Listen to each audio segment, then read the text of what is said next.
On the sun-beaten planet of Zircon 5, a blue-haired wanderer heads into the wastes to put down hundreds of mutants, robots, and cultists.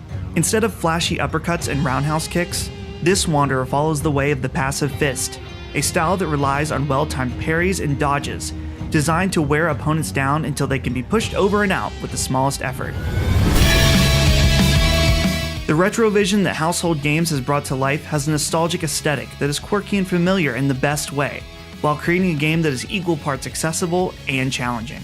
Way of the Passive Fist is a 2D side-scroller, reminiscent of a simpler time in gaming. Players take control of a wanderer, who would look right at home standing next to a pixelated Mad Max.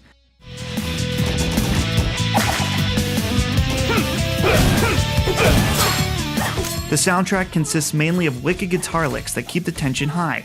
Controls only use the left stick, the 4 face buttons, and R2. The basic gameplay is incredibly and deceptively simple.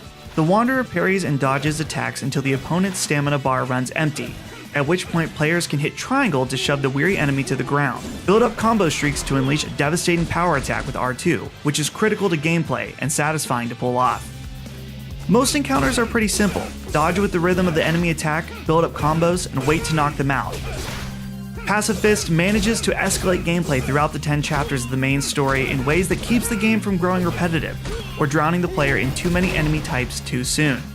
And there are a ton of enemy types. Many enemies are palette-swapped versions of other characters, in what feels like a nod to gaming's heyday. But even these doppelgangers come equipped with new attack patterns that will quickly throw warriors off their game if they aren't paying attention.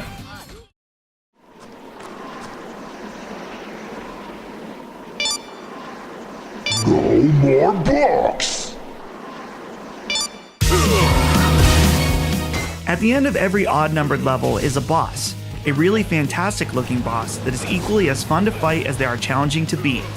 Every boss encounter took experimentation and patience. Which attack should be parried? Which attack should be dodged? Tanner at the end of Chapter 3 was a particular pain in the neck, and watching that creepy cultist drop to the ground not only evoked a cheer, but a brief standing ovation and celebration of victory. In Way of the Passive Fist, winning is earned, and it feels good.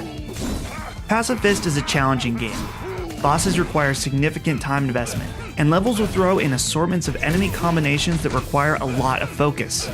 The challenge is rewarding, and even the hardest difficulty is very doable, once players know how the systems work. Thankfully, Household Games has tried to make something everyone can enjoy. Difficulty in Passive Fist goes beyond easy, normal, or hard. A series of 4 sliders let players determine how often they'll get checkpoints, how many enemies spawn, how much damage they do, and how precise parries have to be to count towards combos. Letting players hone in on exactly what is giving them trouble is very refreshing, and helps create a tailored experience that can be tough, but not unfair. The simple upgrade system in Passive Fist is a nice addition, and offers something to chase during the campaign other than the story's villain. There are 5 upgrades that increase overall health, create new finishing moves that bind to R2, and are accessible from the high combo scores. The animation for the higher level finishing moves look great. Way of the Passive Fist feels great to play. Household Games has presented a textbook case in a game that is easy to learn and hard to master. No doubt, hardcore fans will spend the next few months trying to climb the leaderboards, or best top scores in arcade mode. In a lot of ways, Passive Fist shows the best of what gaming is. A challenge that gets the blood pumping, and never stops being fun. A quirky visual style that is so strange, and so enjoyable to play in.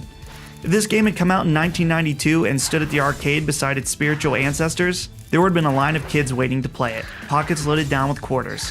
Handsome Phantom highly recommends.